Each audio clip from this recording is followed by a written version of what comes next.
Fala galerinha, tudo bem com vocês? Para quem não me conhece, meu nome é Joyce, sou professora de matemática e no vídeo de hoje nós iremos falar sobre função polinomial do primeiro grau, também conhecida como função afim. Para você que não lembra o que é uma função, vem comigo que a gente vai relembrar esse conceito antes da gente iniciar nossa aula.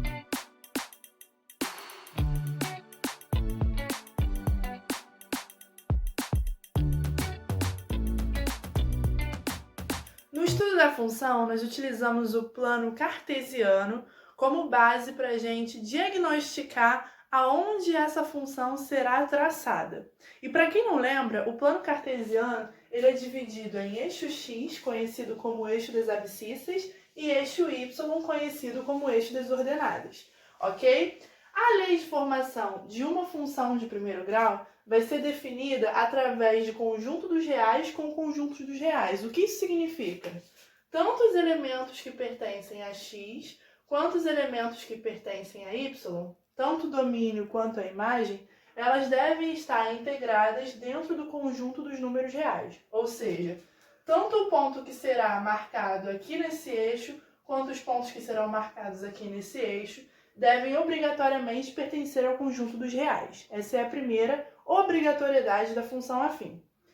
Através disso, ela vai ser definida por uma lei de formação. E essa lei de formação vai dizer como essa função irá se apresentar para você. Seja num problema, seja numa questão, enfim. A lei de formação de uma função afim será dada, então, através de f de x igual a ax mais b, onde o meu a será o coeficiente angular da minha função e o meu b será o coeficiente linear. É muito importante ressaltar que toda função afim é determinada graficamente através da inclinação de uma reta. Então, toda reta inclinada em relação aos eixos x e y, que são os eixos da abscissa e da ordenada, elas serão identificadas através dessa reta. Tudo bem? E aí, volto a dizer, sempre que eu falar para você coeficiente angular, significa que eu estou querendo determinar a angulação da minha função, a angulação da minha reta. Então, basicamente, o coeficiente angular representado pela letra A vai determinar a inclinação da minha reta. E o meu coeficiente linear, que é o B, será determinado através da interseção da reta com o eixo Y. Ou seja, aonde a reta da minha função toca quando ela passa no eixo Y. Será que ela toca no 1, no 2, no 3, enfim. O ponto que ela tocar no eixo Y será o ponto B determinado como coeficiente linear. Então, basicamente é o seguinte, função afim é uma função que pertence ao conjunto dos números reais e possui uma lei de formação baseada em f de x igual a x mais b, e entre essa lei de formação eu vou encontrar um coeficiente angular que irá determinar o ângulo da minha reta e também irei encontrar um coeficiente linear que vai determinar o ponto de interseção da minha reta com o eixo vertical, o eixo das ordenadas, também conhecido como eixo y. Coloquei aqui para vocês alguns exemplos básicos de uma função de primeiro grau. Que exemplos são esses? Tem vários, ó. f de x igual a x mais 3, f de x igual a 2, x menos 9 e f de x igual a menos 3x mais 8. Tudo bem? E aí o que acontece? Cada uma dessas funções vai possuir um coeficiente angular e um coeficiente linear. A lei de formação básica dessa função nós já conhecemos, não é ax mais b?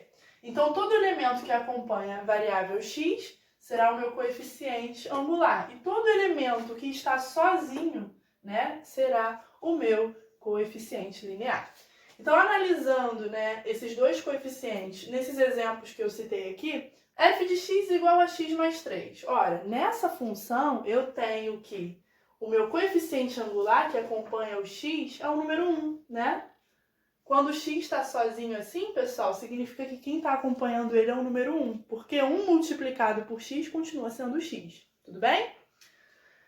E o meu coeficiente linear é o 3, né? Que ele está aqui sozinho. Então, A é igual a 1 e B é igual a 3. Identificamos a primeira função. Na segunda função, o coeficiente angular será o número 2, porque ele está acompanhando aqui a incógnita x. E o coeficiente linear será o menos 9, que é o termo independente, o termo que está sozinho na equação. E por último, 3x mais 8, eu vou ter que A é igual a menos 3x e B é igual a 8. Deu para entender? Então A é sempre o elemento que acompanha a variável x e B é sempre o elemento que está sozinho na equação. Dentro da função afim, nós temos algumas classificações de funções, tudo bem? E são essas classificações que nós vamos estudar agora. Presta bastante atenção. A primeira classificação que nós temos é a função identidade. Professora, o que é uma função identidade? Vou te explicar. Se você tiver um coeficiente angular igual a mais ou menos 1 e o coeficiente linear igual a 0, isso significa que a tua lei de formação vai ficar da seguinte forma, ó. F de x igual a x mais b. Se o teu A é igual a mais ou menos 1 e o seu B é igual a 0, você já pode cancelar o B. A tua F de x vai se resumir a AX, sendo que esse A é o número 1, seja ele positivo ou negativo. Então significa que a tua F de x vai ser igual ao próprio y, seja ele positivo ou seja ele negativo. Então nós vamos entrar em duas vertentes. A primeira vertente é quando a tua F de x é igual a x, ou seja, nesse caso aqui, o meu A é igual a 1, positivo. E aí eu vou ter que a minha F de x é igual a x. A minha F de x sendo igual a x significa que o meu A é maior que 0. Por quê? O meu A não é igual a 1? Então, se A é maior que 0, nós já podemos classificar essa função afim como uma função crescente. Tudo bem? Toda vez que o seu A for maior que 0, o seu coeficiente angular for maior do que 0, você classifica a sua função afim como crescente. E aí, a função crescente, ela vai se dar pelo seguinte: ela vai vir do menor valor possível da sua função para o maior possível. Então, sempre do menor para o maior. E aí, como se trata também de uma função identidade, todos os valores que você encontrar para y, automaticamente você vai encontrar para x. Então, se eu digo para você que y vale 1, significa que o teu x também vale 1. Então, nós encontramos esse ponto aqui. Se eu digo para você que o teu y vale 2, automaticamente a identidade de 2 é ele mesmo em x. Então, eu encontro 2 aqui também. A mesma coisa para os negativos. Se eu digo que o meu y é menos 1, automaticamente o meu x também será menos 1. E menos 2 igual a menos 2. Então, a função identidade, ela vai sempre levar o seu x a um y idêntico e o seu y a um x idêntico. Ou seja, todo valor que eu encontrar para y, automaticamente eu vou encontrar o mesmo representante para x. Essa é a lógica de uma função identidade. Tudo bem? Então vamos continuar. A segunda vertente é quando a minha f de x é igual a menos x. Quando isso vai acontecer? Quando o meu a for igual a menos 1. Eu já sei que o meu b é igual a 0, né? Segundo as orientações aqui. Se o meu b é igual a 0 e o meu a é igual a menos 1, a minha f de x vai se resumir igual a menos x. Ou seja, para cada valor que eu encontrar para y, automaticamente eu encontro um valor negativo em x. Tudo bem? Então vamos lá. Sempre que o seu x aqui for negativo, que acompanha o x for negativo, isso significa que o seu a, o seu coeficiente angular, também será negativo. E toda vez que o seu coeficiente angular for negativo, isso significa que a tua função é decrescente. Ou seja, ela passa do maior para o menor. Tudo bem? E aí, o que vai acontecer no caso dessa função identidade, cujo a f de x é igual a menos x? Para todo valor positivo que eu encontrar em y, eu vou achar um representante negativo em x. Ó, menos 2 foi para menos 2, 1 foi para menos 1. E a mesma coisa para os negativos. Ó, encontro um negativo em y, acho um positivo em x. Tudo bem, gente? E aí, o que vai acontecer? Quando o seu a for maior que 0, a sua reta de função será crescente, e aí o seu gráfico vai se dar por uma reta né, que é a bissetriz dos quadrantes ímpares, né? Eu tenho o primeiro quadrante, segundo quadrante, terceiro quadrante e quarto quadrante. A minha reta vai passar entre o primeiro e o terceiro quadrante, que são os ímpares, e sempre que a minha reta for decrescente, ou seja, o A for negativo, o meu coeficiente angular for negativo, eu vou passar pelos quadrantes pares, né? Que no caso aqui é o quadrante 2 e o quadrante 4. E aí a reta vai passar entre esses dois quadrantes. E a próxima classificação é uma função constante.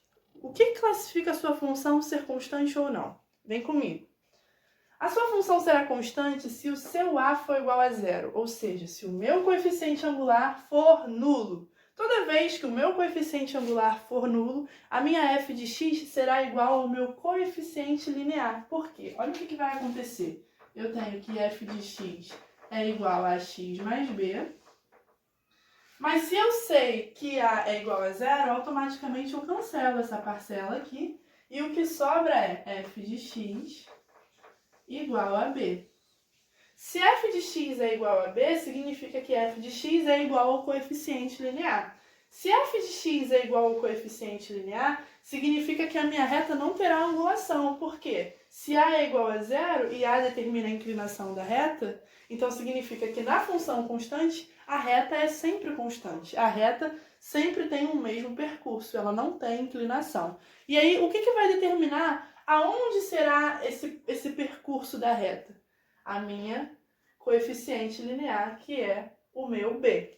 No caso aqui, a minha f de x era igual a y igual a 2, ou seja, eu vou traçar uma reta constante na altura de y igual a 2. Ela não possui inclinação, por quê? Porque o meu a é igual a zero. Então, uma função constante sempre será uma função que não possui a. O meu a será sempre nulo, logo a minha f de x será igual ao coeficiente linear.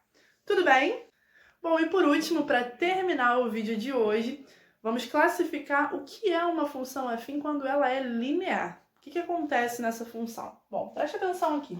A função linear ela vai acontecer sempre que a tua f de x for igual a vezes x, ou seja, coeficiente angular vezes a tua variável. E o seu b obrigatoriamente precisa ser igual a zero.